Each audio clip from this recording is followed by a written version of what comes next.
World, এখানে গল্প জীবন্ত।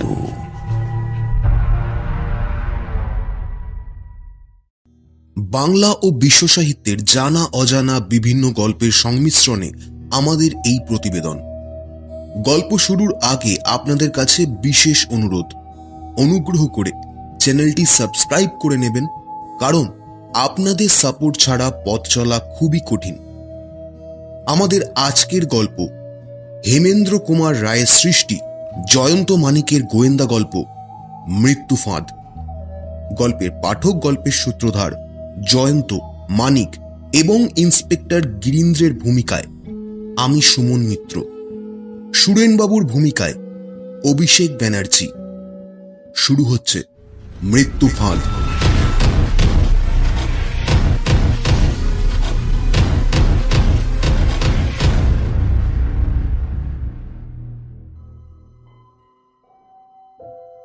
মানিক চেঁচিয়ে পড়ছিল খবরের কাগজ। শ্রোতা হচ্ছে জয়ন্ত। সে চোখ বুজে ইজি চেয়ারে শুয়ে আছে, তার মুখে বিরক্তির লক্ষণ। কোনো খবরে নতুনত্ব নেই। খুনিরা খুন করছে সেই পুরাতন উপায়। চোরেরাও চুরি করবার নতুন পথ আবিষ্কার করতে পারছে না। সাধু এবং অসাধু সব মানুষই হচ্ছে একই বাঁধা পথের প্রতীক। মানিক একটা নতুন খবর পড়ছে। অদ্ভুত দৈব দুর্ঘটনা। গত সপ্তাহে শালিখার একটি বাড়িতে অজিত কুমার বসু নামক জনৈক যুবক বজ্রাঘাতে মারা পড়েছে। এই সংবাদ আমরা যথাসময় পত্রস্থ করছি, কিন্তু গত পরশু রাতে আবার সেই বাড়িতেই অজিত কুমারের দ্বিতীয় ভাই অসীম কুমারের মৃত্যু হয়েছে ওই একই বজ্রাঘাতের ফলে। ইংরেজি প্রবাদে বলে, দুর্ভাগ্য কখনো একা আসে না। কিন্তু ওপরি দুইবার একই বাড়িতে একই দুর্ভাগ্যের এমন আশ্চর্য আবির্ভাবের কাহিনী আমরা আর কখনো শ্রবণ করিনি। জয়ন্ত চোখ মেলে সোজা হয়ে উঠে বসে বললে, থামো মানিক, থামো।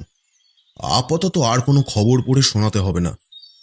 মানিক হেসে বলল, বুঝেছি। তা কি বুঝলে? এই যে এই খবরটার ভিতরে তুমি চিন্তার খোরাক পেয়েছ। তা পেয়েছি বই কি। আমার পাপী মন এরকম অসম্ভব দৈব দুর্ঘটনাকে সহজে স্বীকার করতে রাজি নয়। ভগবানের হাতের আড়ালে আমি দেখেছি মানুষের হাত। মানিক জবাব না দিয়ে কাগজখানা সামনের টেবিলের ওপর রেখে দিল। জয়ন্ত খানিকক্ষণ স্তব্ধ হয়ে বসে রইল। তারপর বলল, টেলিফোনটা আর রিসিভারটা এগিয়ে দাও তো। কাকে ফোন করবে? আরে আমাদের বন্ধু গিরীন্দ্র চৌধুরীকে। ইন্সপেক্টর গিরীন্দ্র? আরে হ্যাঁ, তার কর্মক্ষেত্র তো ওই অঞ্চলেই। হয়তো সে আমাদের অন্ধকার মনকে কিঞ্চিত আলোকিত করতেও পারে।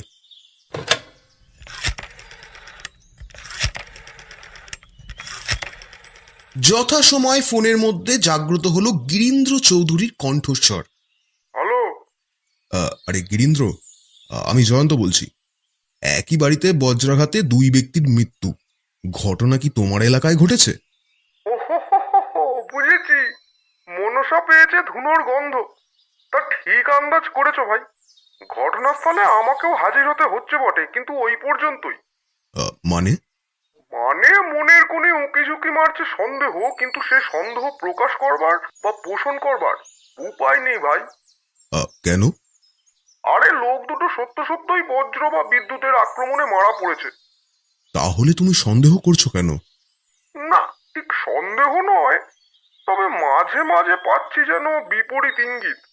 একবার বেড়াতে বেড়াতে আমার এখানে আসবে নাকি? নিশ্চয়ই, আমিও তো সেটাই ভাবছি।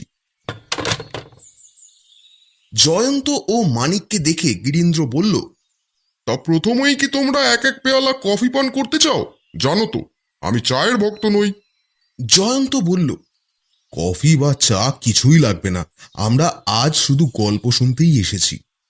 তাহলে একেবারে গোড়া থেকেই শুরু করি। হ্যাঁ গিরীন্দ্র, সেটাই ভালো। শুরু করো, আর গৌরচন্দ্রিকা বাদ দিয়ে, কেমন?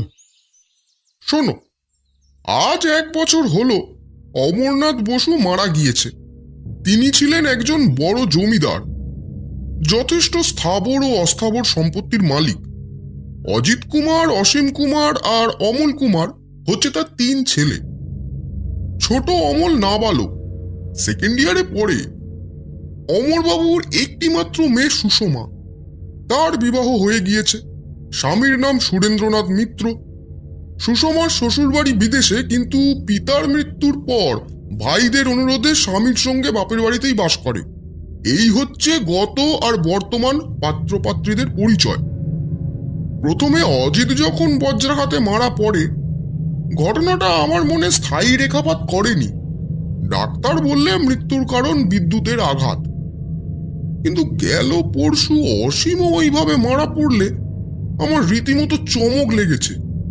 এবারেও ডাক্তারের মুখে মৃত্যুর কারণ শুনলুম, কিন্তু 2 সপ্তাহের মধ্যে একই বাড়িতে বজ্রের এমন পক্ষপাতিত্ব কি বিস্ময়কর নয়? অবশ্য 2টি ঘটনার রাত্রেই মেঘাচ্ছন্ন সজল আকাশ থেকে বজ্রের হুঙ্কার আমরা সকলেই শুনেছি। তাহলে তুমি সন্দিগ্ধ হয়েছ কেন? 2 দিনই ঘটনাস্থলে গিয়ে 2টো মৃতদেহ ছাড়া বজ্রাঘাতের আর কোনো চিহ্নই দেখতে পাইনি। এ ছাড়া কি আর কিছু লক্ষ্য করেছো? করেছি। 2 দিনই লাশ পাওয়া গিয়েছে পূর্ব দিকে জানালার নিচে মেজের ওপর। এও লক্ষ্য করেছি যে মৃত্যুর রাত্রে অজিত আর অসীম যে বিছানার ওপর ঘুমিয়েছিল খাটের শয্যার ওপর, সে প্রমাণের অভাব নেই। কিন্তু দুর্যোগময় রাত্রে তারা শয্যা ত্যাগ করে জানালার ধারে এসেছিল কেন, এ প্রশ্নের তো উত্তর পাইনি। তার মানে তোমরা কোনো মামলা খাড়া করতে পারোনি? মামলা দাঁড়াবে কিসের ওপর? প্রমাণ কই? সন্দেহ তো প্রমাণ বলে গ্রাহ্য হবে না। তা আমাকে কি একবার ঘটনাস্থলে নিয়ে যেতে পারো? অনায়াসে। সেখানে গিয়ে পৌঁছাতে 5-6 মিনিটের বেশি লাগবে না। কিন্তু সেখানে গিয়ে তুমি কি দেখবে? যা দেখবার তাই দেখব। গিরীন্দ্র হেসে উঠে বলল, কিন্তু আমি ভবিষ্যৎবাণী করছি, সেখানে গিয়ে আমরা যা দেখেছি তার চেয়ে বেশি কিছুই তুমি দেখতে পাবে না। এটা মামলাই নয়, আশ্চর্যভাবে দৈব দুর্ঘটনায় 2টো লোক মারা পড়েছে মাত্র। আশা করি তোমার কথাই সত্য প্রমাণিত হবে। এখন যাওয়া যাক। অমরবাবুর বাড়িখানা মাঝামাঝি। তার পূর্ব দিকে ট্রাম লাইনের পাতা রাস্তা, পশ্চিম দিকে খিড়কির পুকুর ও বাগান, এবং দক্ষিণ দিকে প্রতিবেশীদের বাড়ির সারি। গিরীন্দ্রের সঙ্গে জয়ন্ত ও মানিক রাস্তার দিকে দোতলার বারান্দায় এসে দাঁড়ালো। গিরীন্দ্র সব দেখাতে দেখাতে বলল, বারান্দার এই কোণে যে 3খানা ঘর দেখছো, এর প্রথমখানা হচ্ছে অজিতের ঘর, দ্বিতীয়খানা অসীমের আর তৃতীয়খানা অমলের। প্রথম ঘরের ওই জানলার তলায় অজিতের, আর দ্বিতীয় ঘরের ওই জানলার তলায় পাওয়া গেছে অসীমের মৃতদেহ। এ 2টো ঘর এখন খালিই পড়ে আছে। জয়ন্ত 2খানা ঘরে ঢুকেই চারিদিকে দৃষ্টিপাত করতে লাগলো। প্রত্যেক জানালা, এমনকি দেওয়ালে লোহার গড়াতে পর্যন্ত ভালো করে পরীক্ষা করল। উল্লেখযোগ্য কিছুই পাওয়া গেল না। তারপর তারা তৃতীয় ঘরের একটা জানালার কাছে গিয়ে দাঁড়ালো। বাইরে থেকেই দেখা গেল ঘরের ভেতরে চেয়ারের ওপর বসে 2টি লোক। একজনের বয়স হবে 18 কি 19, আর একজনের 40-এর কাছাকাছি। জয়ন্তের দিকে ফিরে গিরীন্দ্র চুপি চুপি বললে, অমল আর ওর ভগ্নিপতি সুরেনবাবু। তারপর ঘরের দিকে ফিরে চেঁচিয়ে বললে, কি সুরেনবাবু, অমলের মুখের ভাব অমন ধারা কেন? অমলের মাথায় সস্নেহে হাত বুলাতে বুলাতে সুরেন বললে, বাড়িতে আবার পুলিশ দেখে অমল ভয় পেয়েছে, তাই আমি একটুই বোঝাবার চেষ্টা করছি আর কি। তা বেশ করেছেন। আমরা বাঘ নই যে তেড়ে গিয়ে অমলকে কামড়ে দেব। আজ একেবারে শেষ তদন্ত করতে এসেছি, আর আসবো না। সুরেনবাবু বললেন, তদন্ত এ হচ্ছে ভগবানের মার, পুলিশ তদন্তের ধার ধারে না। সেদিক থেকে ফিরে আসতে আসতে জয়ন্ত জিজ্ঞেস করলে, আচ্ছা, অমল কি এখন এই ঘরেই থাকে? হ্যাঁ। একলা? হ্যাঁ। তা সুরেনবাবু, আপনার ঘর কোথায়? বাড়ির পশ্চিম দিকে। বারান্দার রেলিংয়ের ওপর হাত রেখে ট্রাম রাস্তার দিকে তাকিয়ে জয়ন্ত চুপ করে দাঁড়িয়ে রইল। সে যে কি ভাবছে তার মুখ দেখে কিন্তু কিছুই বোঝবার উপায় নেই। মানিক বললে, কি হে, ধ্যান সাগরে তলিয়ে গেলে নাকি? আমি তলাবার চেষ্টা করছি না মানিক, আমি ভাসবার চেষ্টা করছি। গিরীন্দ্র ঠাট্টার সুরে বললে, তা কি আবিষ্কার করলে শুনি?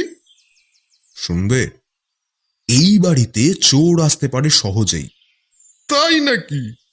হ্যাঁ, নিচের ওই গ্যাস পোস্টার দিকে তাকিয়ে দেখো না, ওর ওপরে উঠলে এই বারান্দার নাগাল পাওয়া যায়। ও, অভাবিত আবিষ্কার। আর একটা আবিষ্কার করেছি, রাস্তার ওধারকার ওই বাড়িখানার গায়ে ভাড়াপত্র টাঙানো রয়েছে। ওই বাড়িখানা ভাড়া দেওয়া হবে। তো তাতে তোমারই বা কি আর আমারই বা কি? না, মানে ভাবছি বাড়িখানা আমিই ভাড়া নেব। জায়গাটা আমার বেশ লেগেছে, কিছুদিন এখানে বাস করব। মানে কিছুই নয়, এ হচ্ছে আমার খেয়াল, আর খেয়াল হচ্ছে অর্থহীন। অতঃপর আমরা প্রস্থান করতে পারি। জয়ন্ত কিন্তু ঠাট্টা করেনি। আজ কদিন হলো সত্য সত্যই শালিখার সেই বাড়িখানায় সে উঠে গেছে। মানিকের কৌতূহলের সীমা নেই। সে বিলক্ষণ জানে জয়ন্তর খেয়াল হয় না অকারণে। ওই দুই মৃত্যুর ভিতর থেকে সে কোনো একটা সূত্র আবিষ্কার করেছে নিশ্চয়ই, না হলে ঘটনাস্থলের সামনাসামনি থাকবার জন্য তার এতখানি আগ্রহ কেন? জয়ন্তের মনের ভিতর প্রবেশ করবার জন্য গিরীন্দ্রও কম ব্যস্ত হয়ে ওঠেনি। সে রোজই আসে আর একই প্রশ্ন করে, আরে তুমি এ বাড়িখানা ভাড়া নিলে কেন বলো তো? এখানে থাকলে তোমার কোন উদ্দেশ্য সিদ্ধ হবে? জয়ন্ত কিন্তু বোবা, শুধু মুখ টিপে হাসে আর নিঃশ্বাস নেয়। হপ্তা দুই কেটে গেল। দুপুরবেলায় জয়ন্ত বাইরে বেরিয়েছে, একটা ছোট ব্যাগ হাতে করে ফিরে এলো সন্ধ্যা নামবার আগে। মানিক বলল, ব্যাগটি নতুন দেখছি, ভিতরে কি আছে? ব্যাগটা সযত্নে আলমারির ভিতর পুরে রহস্যময় হাসি হেসে জয়ন্ত বলল, যথাসময়ে বুঝতেই পারবে। মানিক রাগ করে বললে, আরে এত লুকোচুরির কারণ কি বলতো বাপু? জয়ন্ত বলল, শোনো, প্রথম পরিচ্ছেদেই পরিশিষ্টের কথা বলে দিলে উপন্যাস পড়তে কারুর ভালো লাগে না। গোয়েন্দা কাহিনীর আর্ট কিন্তু প্রকাশ পায় লুকোচুরির ভিতর দিয়ে। রাত 11টা বেজে গেল। এই সময় নৈশ আহার শেষ করে জয়ন্ত শয্যায় গিয়ে আশ্রয় গ্রহণ করে। কিন্তু আজ সে খেয়ে দিয়ে রাস্তার ধারে জানালার সামনে চেয়ার নিয়ে বসে পড়ল। মানিক শুধালে, কি হে, ঘুমোতে যাবে না? না হে। কেন? আমি দেখতে চাই আজ গভীর রাত্রে চাঁদের মুখে কালি ঢেলে গোটা আকাশ মেঘে মেঘে ছেয়ে যায় কিনা। তারপর হয়তো জাগবে হু হু ঝোড়ো বাতাস, হয়তো ঝরবে ঝোড়ো ঝোড়ো বাদল ধারা, হয়তো বাজবে ডিমি ডিমি বজ্র ডুমুর। বাবা, হঠাৎ উদ্ভট কবিত্বের কারণ কি? কবি হতে চায় কে না বলো? আকাশে তো দেখি প্রতিপদের চাঁদের প্রতাপ, কেমন করে আজ ঝড় বৃষ্টি নামবে? গণৎকার জানিয়ে দিল তো। সেটা আবার কে? ও বাবা, তাও জানো না? আবহবিদ্যা নিয়ে যাদের কারবার, জানো তো, আবহবিদ্যা জাহির করার জন্য সরকারি অফিস আছে। আজ আমি সেখানে গিয়েছিলাম, খবর পেলুম আজ রাত্রের দিকে রীতিমতো ঝড় বৃষ্টির সম্ভাবনা আছে। জয়ন্ত, তুমি ক্রমশই অন্যায় রকমের দুর্বোধ্য হয়ে উঠছ। যাক, আমার তোমাকে বোঝবার চেষ্টা করা বৃথা, আমি এখন ঘুমাতে যাই। অনেক রাত্রে কিসের শব্দে হঠাৎ মানিকের ঘুম ভেঙে গেল। ঘরের ভিতর হু হু করে জোরে হাওয়া বইছে। ঘরের দরজা খোলা, জানালার সামনে চেয়ারের ওপর জয়ন্তও নেই, তার বিছানাও শূন্য। বজ্রের হুঙ্কারে চমকে মানিক বাইরের দিকে তাকিয়ে দেখল, চাঁদের আলোর বদলে সেখানে দেখা যাচ্ছে কেবল অন্ধকারকে। বৃষ্টি নামার শব্দও শোনা গেল। তাড়াতাড়ি জানলা বন্ধ করতে গিয়ে মানিকের চোখে পড়ল আর এক দৃশ্য। অমরবাবুর বাড়ির সামনের গ্যাস পোস্টের ওপর একটি মূর্তি। পর মুহূর্তেই মূর্তিটি ঝাঁপ খেল মাটির উপরে। গ্যাসের আলোতে চিনতে বিলম্ব হলো না জয়ন্তকে। মানিক হতভম্বের মতো দাঁড়িয়ে আছে। জয়ন্ত এবার এসে দাঁড়ালো ঘরের ভিতর, তার মুখ হাসি হাসি। মানিক বলল, এই কি জয়ন্ত, তুমি চোরের মতো অমরবাবুর বাড়ি গিয়েছিলে কেন? গিয়েছিলাম। আর তোমার পায়ে রাবারের জুতো, হাতে রাবারের দস্তানা? হ্যাঁ বন্ধু, এ হচ্ছে ভালকানাইজড রাবার। আশ্চর্য। এর চেয়ে বেশি আশ্চর্য হতে চাও তাহলে ছুটে যাও টেলিফোনের কাছে। আর তারপর? গিরীন্দ্রকে একটা ফোন করো, বলো এক্ষুনি সদল বলে ছুটে আসতে। সে কি এই রাত্রে এই ঝড় জলে? বোকার মতো দাঁড়িয়ে দাঁড়িয়ে প্রশ্ন করো না। গিরীন্দ্রকে বলো এক্ষুনি সদল বলে অমরবাবুর বাড়িতে না গেলে এ মামলার কিনারা হবে না। ততক্ষণে আমি একটু বিশ্রাম করে নিই। অল্পক্ষণ পরেই একদল পাহারাওয়ালা নিয়ে গিরীন্দ্র এসে হাজির হলো হন্তদন্তের মতো। সে কোনো প্রশ্ন করবার আগেই জয়ন্ত বলল, এখন কোনো কথা নয়, এখনই আমাদের যেতে হবে অমরবাবুর বাড়ির ভিতরে। দারোয়ান দরজা খুলে দিল, কিন্তু এই সময় পুলিশ দেখে একটু অবাকও হলো। জয়ন্ত সকলকে নিয়ে উঠে গেল একদম ওপরে। রাস্তার ধারের বারান্দায় গিয়ে সে টর্চের আলো ফেলল। সেখানে পড়ে আছে একটা নিস্তেজ মূর্তি। গিরীন্দ্র সভয়ে বলল, কি বাবা, আবার বজ্রাঘাতে মৃত্যু নাকি? জয়ন্ত বলল, আরো এগিয়ে দেখো, ঠিক বুঝতে পারবে। গিরীন্দ্র কয়েক পথ অগ্রসর হয়ে ভালো করে দেখে মহা বিস্ময় বলে উঠল, এ কি সুরেনবাবু, এর হাত পা মুখ বাঁধল কে? জয়ন্ত বলল, আমি। কেন? সুরেন হচ্ছে খুনি।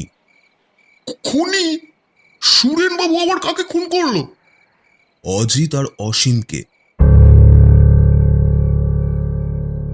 এমন সময় বারান্দার তৃতীয় ঘরের একটা জানলা খুলে গেল। ভিতর থেকে উঁকি ঝুঁকি মারতে লাগলো অমলের ভীত মুখ। জয়ন্ত বলল, সুরেন আজ আবার বধ করতে চেয়েছিল ওই বেচারা অমলকে। গিরীন্দ্র বলল, কিন্তু অজিত আর অসীমের মৃত্যু হয়েছে বজ্রাঘাতে। বজ্র তো সুরেনবাবুর হাতে ধরা নয়। শোনো, অসীম আর অজিত বজ্রাঘাতে মারা যায়নি, তাদের মৃত্যু হয়েছে মানুষের হাতে বন্দী বিদ্যুৎ প্রবাহের দ্বারা। কি বলছো? প্রমাণ? ওই জানালার দিকে তাকিয়ে দেখো। জানালার 6টা গড়াদের গায়ে জড়ানো রয়েছে খানিকটা তামার তার।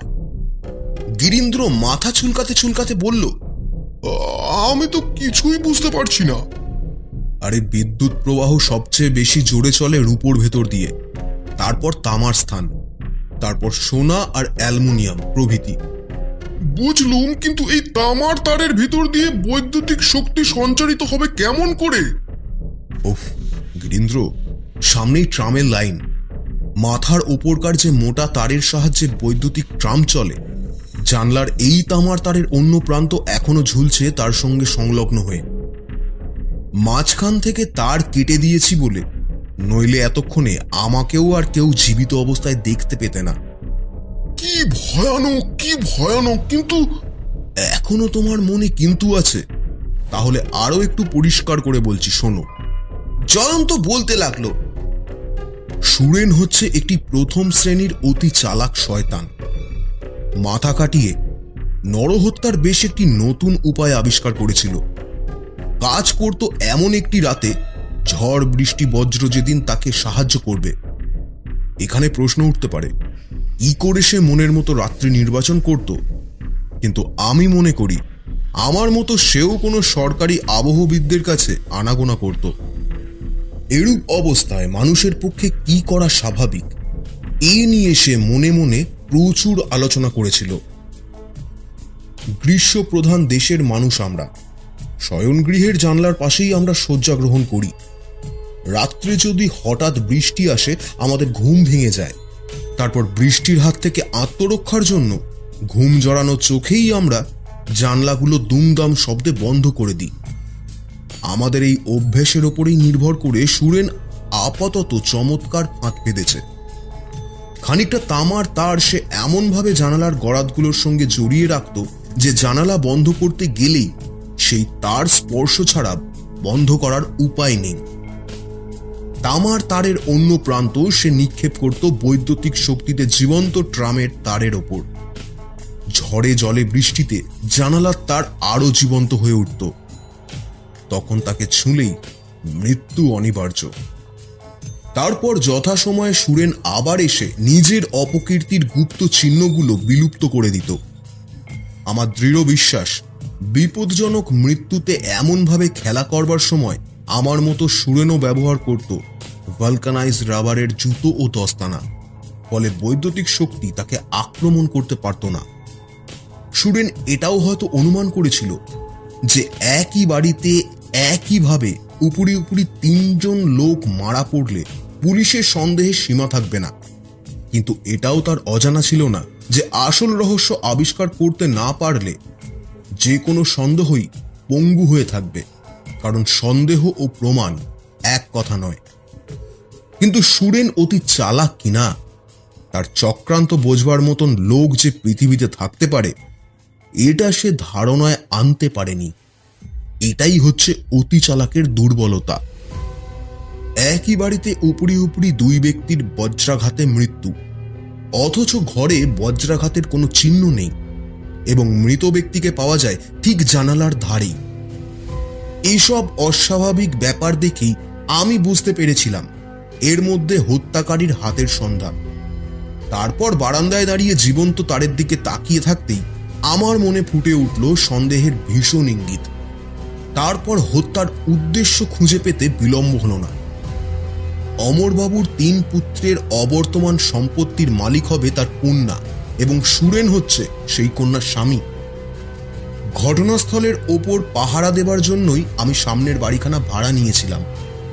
আবহবিদ্যাবিদ বন্ধু বললেন আজ গভীর রাত্রে ঝড় বৃষ্টির সম্ভাবনা, তাই আমি জেগেছিলাম। বারান্দার ওপর সুরেনের আবির্ভাব দেখে আমি চোরের মতন উঠেছিলাম বারান্দায়। চুপি চুপি গ্যাস পোস্টের সাহায্যে বারান্দায় উঠে অন্ধকারে লুকিয়েছিলাম। তারপর সুরেনের মৃত্যুফাঁদ পাতা শেষ হলে আমি অমনি বাঘের মতন তার তারের ওপর লাফিয়ে পড়লুম। আমি চেয়েছিলাম তাকে হাতে নাতে ধরে ফেলতে। সে টু শব্দটি করবার আগেই আমি তাকে বন্দি করে ফেললুম এবং তখনই কেটে দিলুম বৈদ্যুতিক শক্তিতে জীবন্ত মৃত্যু ফাঁদের তার। এবার বলো অপরাধী, কি হবে তোমার? শেষ হলো আমাদের আজকের গল্প। আগামী পর্বে আবার দেখা হবে একটি নতুন রোমাঞ্চকর গল্প নিয়ে। যারা এখনো সাবস্ক্রাইব করেননি, দেরি কিসের? সাবস্ক্রাইব করে আমাদের পরিবারের একজন সদস্য হতে ভুলবেন না, আর পাশের বেল আইকনটি প্রেস করে রাখবেন যাতে নতুন গল্পের আপডেট সবার আগে আপনার মোবাইলে পৌঁছে যায়। সকলে ভালো থাকুন, সুস্থ থাকুন এবং সঙ্গে থাকুন। নমস্কার।